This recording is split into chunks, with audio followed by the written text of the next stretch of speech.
Hello, this is our second of several lessons about metaphor and figural language. In this lecture, I'll be speaking about Sonnet 18, Shall I Compare Thee to a Summer's Day, and Sonnet 130, My Mistress's Eyes. Now, you don't need to know all that much about sonnets at this point. We'll cover that more in depth at a later point. Simply know that these are very compact, condensed poems that are made up of 14 lines. It's not, the nuts and bolts are something that, again, we'll return to later. But both these texts, obviously by the same author, William Shakespeare, are about metaphor, and that's what I want to focus on today. We're trying to understand how to read metaphors and exactly what their function is in poetry. We've already talked about the various working parts of metaphor, the tenor, the thing that is being compared, and the vehicle, the object that is being used to illustrate, to shed light on the vehicle, and to offer some kind of analogy. When this is done well, it can be a very effective metaphor. When it's done poorly, it is a dead metaphor, what we ordinarily call a cliche.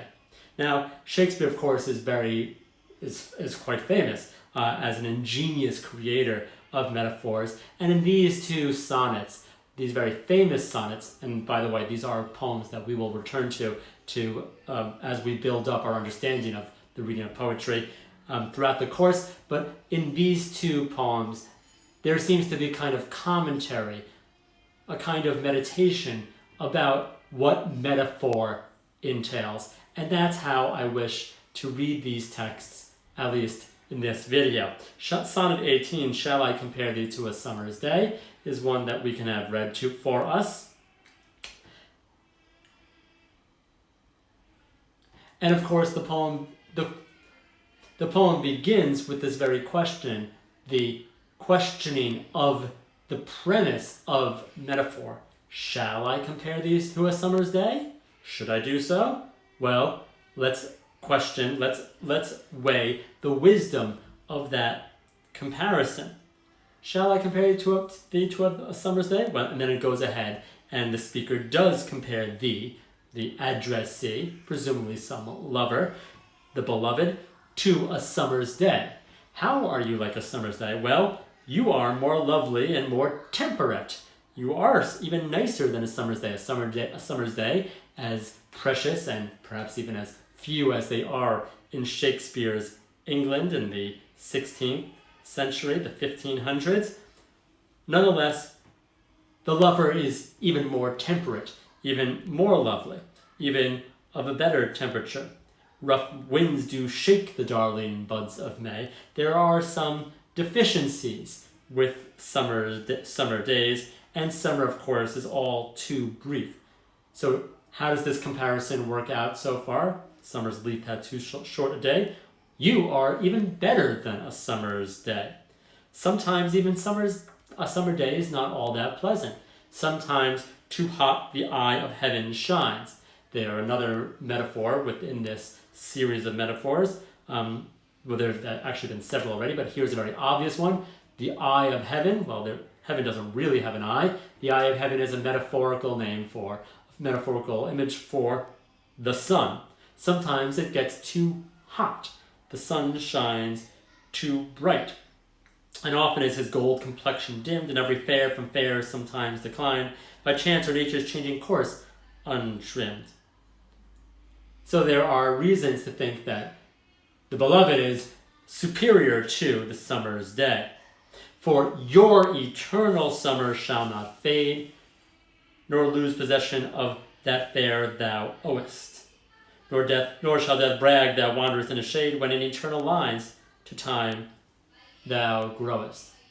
Another secondary line of the figural language in this poem, owest, the gold, the lease, the bragging, is that there's a kind of possession, a kind of vocabulary of money, the summer's lease, what you do in the summer where you take a lease out on a summer cottage, the gold, and as well as what you owe, the fair thou owest. This poem, like the last sonnet that we read by Shakespeare, has fair 3 times. Or actually, that wasn't Shakespeare at all. That was Dickinson. Excuse me, I misspoke. The possession, owest, and bragging. So there is this idea also of somehow ownership and the transient, the ephemerality, the passing nature of owning of what we own, of our possessions. So until this point, and here we are in the final few lines of this poem, the beloved is superior to summer's day for being more constant, for being more temperate, more mild, more even-keeled, which is a Renaissance ideal. And at the end is with this, but thy eternal shall not fade, a new hint. Summer will eventually go away. There is the transience, again, just as we've seen in the other poems, Sonnet 73 by Shakespeare. This note, this hint of that which is most precious because it does not last. Even summer will not last. How then is the beloved more precious? How is the beloved more compared more favorably to the summer's day? For the beloved too shall age. Summers will always return, but the beloved won't live forever. Let's unpack these last few lines, last 6 lines. The last 4 lines called quatrain, again something we'll get to later.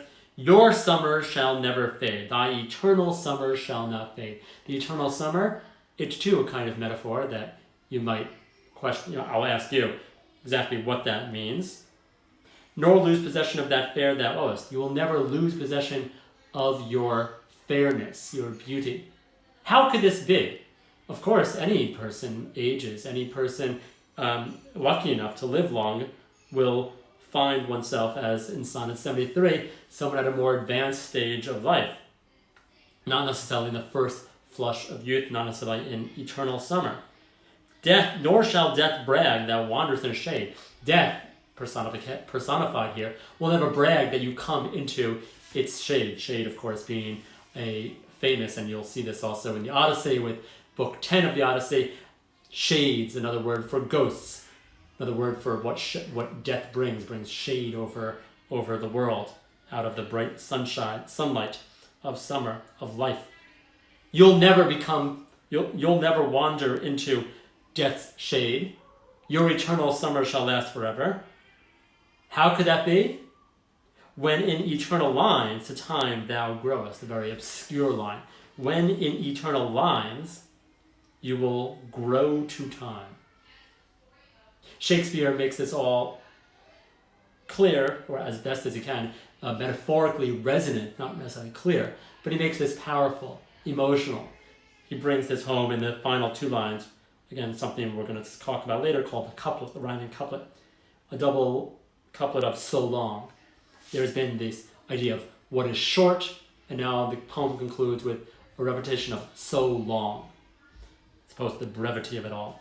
So long as men can breathe or eyes can see, so long lives this, and this gives life to thee. What is the this? Well, so long as men can breathe or eyes can see, presumably humanity will go on for a great deal longer, at least that was the perspective back in the Renaissance and Shakespeare's day. So long as people are alive and people can breathe and eyes can see, very beautiful and pithy staccato, monosyllabic, the sound of it. So long as men can breathe and or eyes can see, each one-syllable words. So long lives this. What is the this? And this gives life to thee. How will the comparison between the summer's day and the beloved work out in the favor, to the advantage of the beloved? It's not necessarily what the poem was stating. The metaphor was stating throughout that summer is so short and you will be around even after summer. It's rather something else entirely. It's an acknowledgement in those final few lines that life actually is brief, life is fleeting, but something will last. What lasts? This poem, this act of reading perhaps, this very metaphor. so long as this evocation of love through comparison, through metaphor and analogy, so long as men can read this line, this sonnet, this poem, this comparison will live on long after that specific summer's day has passed or the beloved has expired. That will give life to you. It is the metaphor itself that allows one to, again, metaphorically live on. It is that relationship. That seems to be a poem that places great faith in comparison. Shall I compare thee to a summer's day? And surprisingly, even though the comparison fails, there is something else that endures so long as this lives on.